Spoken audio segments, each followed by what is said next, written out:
नमस्कार मंडळी, मी प्रमिला पाटील कोल्हापुरी किचनमध्ये अगदी मनापासून स्वागत करत आहे।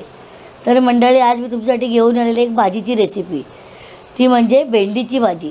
ही भेंडीची भाजी एवढी झटकेपट होते ना, तुम्ही केव्हाही टिफिनसाठी एकदम अचानक पाहुणे आले तरी तुम्ही हे पटकन करू शकता, अशी मी भाजीची रेसिपी घेऊन आलेली आहे। ते बघा, मी आता एकदम छान हिरवीगार अशी भेंडी आणली आहेत मार्केटमधनं।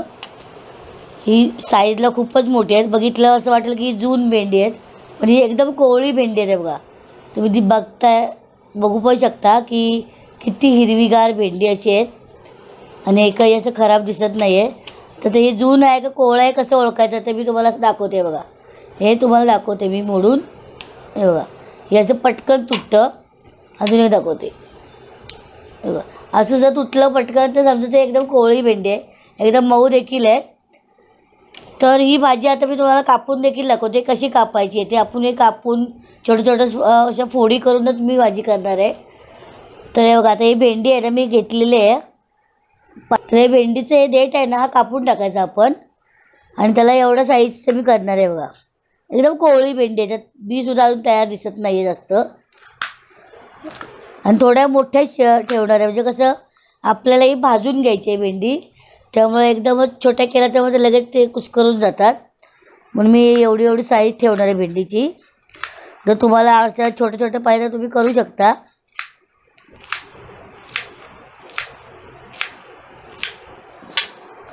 आता एवढी कोवळी आहे ना, हे आतमध्ये बी देखील झालेलं नाही आहे, असं आहे बघा। जर बी असतं ना तेवढं या सगळ्या बियांनी भरलेलं असतं। तर मंडळी, आता ही भाजीचे हे बघा एवढं साईजचे असे मी छोटे छोटे तुकडे करून घेतले। तर आता ह्या भेंडीला ना मी तव्यात टाकून भाजून घेणार आहे। त्यासाठी मी तवा तापत ठेवला आहे, एका गॅसवर तवा तापत ठेवला आहे, एका गॅसवर हे पॅन ठेवलं आहे। ते हा चिकटपणा असतो ना तो निघून जातो। थोडंसं आपल्याला असे या भेंडीला असे थोडेसे ब्राउनिश असे डाग येईपर्यंत आपण भाजायचं याला। आता तवा तापला आहे, एक 5 मिनटं भाजून घ्यायची त्याला, असं इकडून तिकडून परतून घ्यायची, म्हणजे त्याच्यामध्ये जो असं चिकटपणा असतो त्याच्यातला जो मॉइश्चर असतं ना ते निघून जातं। हे असं इकडे छान अशी भाजत ठेवली मी भेंडी।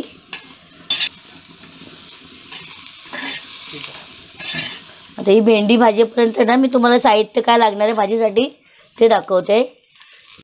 तर 2 मीडियम साईजचे कांदे घेतलेत, असे साईजचे तुकडे करायचे आपण। एक मीडियम टोमॅटो घेतला आहे, 4 हिरव्या मिरच्या आहेत, तिखटवाल्या मिरच्या घेतल्यात मी। हे 2-3 कोकम घेतलेत भेंडीचा चिकटपणा घालवण्यासाठी। 2 लसणीच्या पाकळ्या आहेत, लांब चिरून घेतलेत। थोडीशी गार्निशिंगसाठी कोथिंबीर घेतले। आता हे फोडणीसाठी जिरं घेतले, पाव चमचा फोडणीसाठी मी जिरं घेतले, मोहरी घेतली पाव चमचा आहे, हळद देखील पाव चमचा घेणार आहे मी कलरसाठी। थोडंसं खोबरं चवीसाठी, ह्या बदली तुम्ही शेंगदाण्याचं कूट देखील घेऊ शकता। चवीनुसार मीठ, तेल 1.5 पळी आहे ही, आणि पाव चमचा हिंग।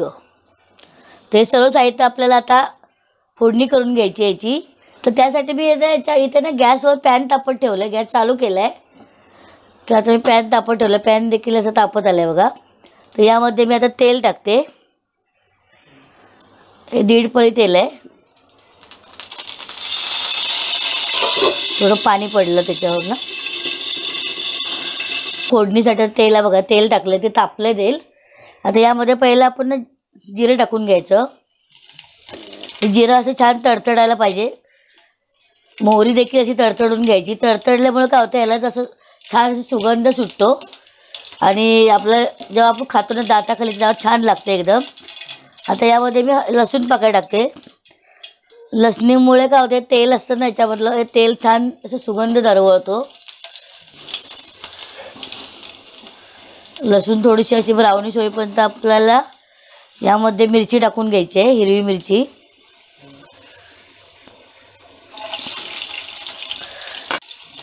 आता मी कांदा टाकते याच्यात। हे बघा, लसूणचा कलर पण बदलला आहे। आता मी कांदा टाकला आहे। कांदा देखील आपल्याला थोडासा असं मऊसर होईपर्यंत भाजायचं आहे। तोपर्यंत ही भेंडी बघा आता भाजलेली आहे साईडला. असं हे भेंडीला मस्त असं थोडंसं असं ब्राउनिश असे डाग आले ना, हे बघा हे छान वाटते भेंडी आणि त्याच्यामुळे सडसडीत देखील होते. तर गॅस बंद करून घेणार आहे मी. आता इकडे कांदा भाजत आला आहे, तर त्यामध्ये मी हिंग टाकून घेणार आहे. हा हिंग पाव चमचा आहे. हिंगामुळे देखील छान असं हिंगामुळे भाजीला चव येते. तर भेंडीच्या तर अशा बऱ्याच साऱ्या खूप साऱ्या जाती आहेत अशा, म्हणजे भेंडीचे वेगवेगळे प्रकार देखील आहेत. आणि वर्षभर भेंडी वर्षभर आपल्याला मिळते बाजारामध्ये. त्यातलाच एक पावसाळ्यातला असा ही भेंडी आहे. तर ही मोठी भेंडी कोवळी एकदम आहे. आता उन्हाळ्याकडे जर मोठ्या भेंड्या आल्या तर एकदम जून असतात, बिया त्या झालेल्या असतात. तर ही एकदम एवढी मोठी भेंडी असून देखील कोवळी आहे. आणि सफेद जातीची पण एक भेंडी असते, छोटे छोटे मोठ्या एवढ्या देखील भेंड्या. खूप प्रकार आहेत भेंडीचे आणि ती वर्षभर भेंडी बाजारामध्ये मिळतेच. आणि अशी भाजी आहे ना की ती झटकेपट होते, लहान मुलं देखील आवडीने खातात. तर अशी ही भाजी आहे ना. तर आता आहे बघा, आता कांदा पण भाजत आला आहे. आता यामध्ये मी टोमॅटो टाकते.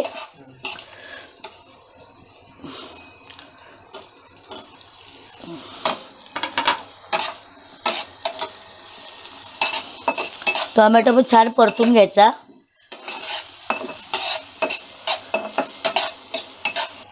आता यामध्येच मी हळद टाकून घेते.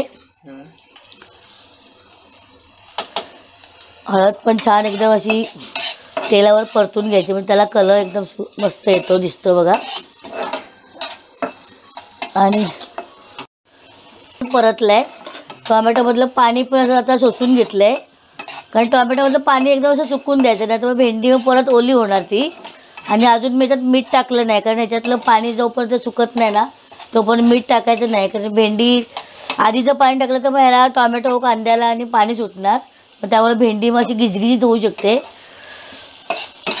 तर आता यामध्ये मी भेंडी ही टाकून घेते, भाजलेली भेंडी.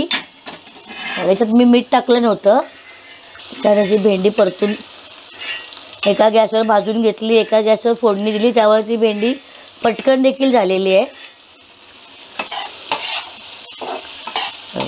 बघ कलर किती सुंदर दिसतो, एकदम चटकेपट होणारी भाजी आहे. टिफिनसाठी देखील लहान मुलांच्या टिफिनला देऊ शकता, का मोठ्या लोकांना देखील देऊ शकता तुम्ही. ही भाजी अशी झटकेपट होणारी भाजी आहे. आता या भाजीवर चांगलं परतून घेतलं मी. आणि फक्त 2 मिनटासाठी याच्यावर मी झाकण ठेवणार, कारण जराशी वाफली ना की भेंडी आतल्या शिजून जाते. आता 2 मिनटं झालेली आहेत. हे भाजीवरचं झाकण काढून घेते मी.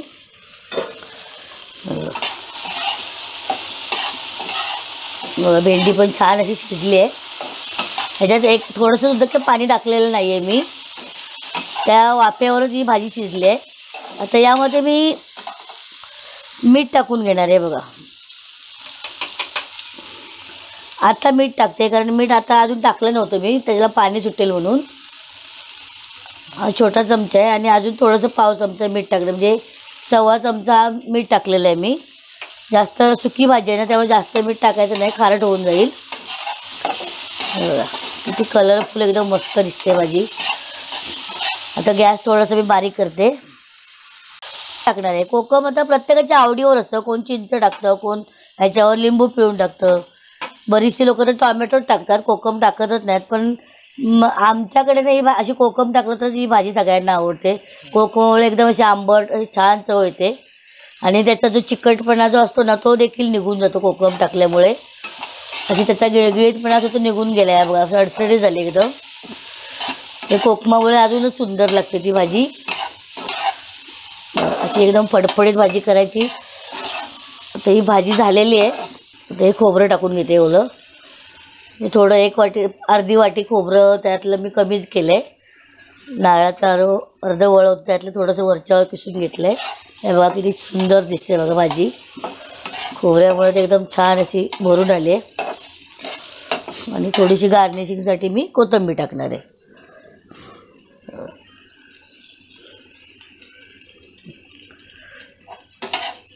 ही बघा अशी भेंडीची ना सुकी भाजी म्हणा किंवा फ्राय भाजी देखील तुम्ही म्हणू शकता. अशी ही भाजी तयार झालेली आहे. ही भाजी तुम्ही भाकरीसोबत, चपातीसोबत किंवा डाळ भात असेल ना तर एकदम ही भाजी अति सुंदर लागते. एकदम वरण भात आणि भेंडीची भाजी, तुमचे 2 घास जास्तच जातील. तर तुम्ही ही अशी भाजी नक्की करून बघा. आता ही डिशमध्ये मी सर्व करते भाजी. हे बघा, आता गॅस बंद करून घेते. ते मस्त भेंडी एकदम अशी सडसडीत झालेली आहे. असं वाटते उचलून फोडी खाव्यात.